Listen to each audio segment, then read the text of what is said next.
Okay, so it's the new bridge, and oh, the old bridge is going away. I thought they were going to be able to figure out how to keep it, but it doesn't look like it. Check that out. Let's see what that looks like on the other side.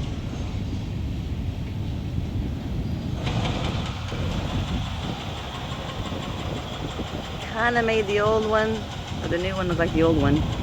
Got a nice high fence on it. That's pretty cool. All right, I see he's wearing a hard hat.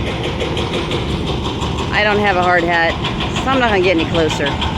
Looks like hard hat area.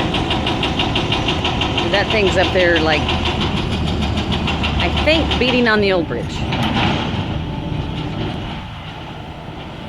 Pretty wild. Look at the construction of that new one. That thing's gonna hold up for a long time. Check out the difference. New bridge, old bridge.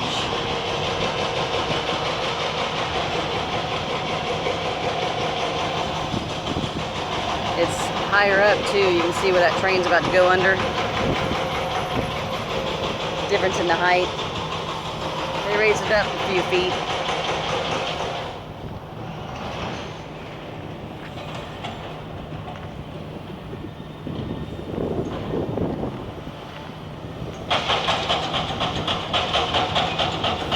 It's like drilling down.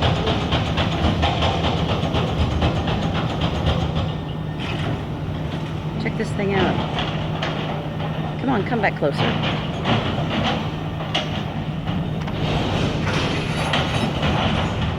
There we go, it's digging.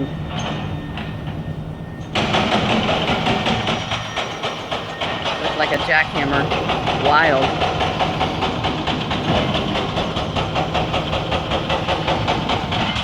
Huh.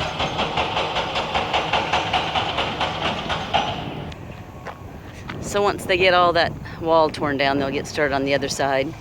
I just got through talking to Bill Thompson. He's the 150-ton crane operator. You see that on the other side. He said that time-wise, looks like it's going to be, they're projecting December of this year before they finish with the bridge. You know, we've had some pretty crappy bridge building weather, and then when they get over to that train area, the train tracks, they got to do a lot of working with the railroad company to be able to schedule the time when they can put stuff up, because part of that they put up, they have to block the entire tracks, and so no trains can go under. And then the other part of the time when they're doing some building, they can get the trains to slow down a little bit, but working with the railroad company, it kind of slows things down quite a bit, he said.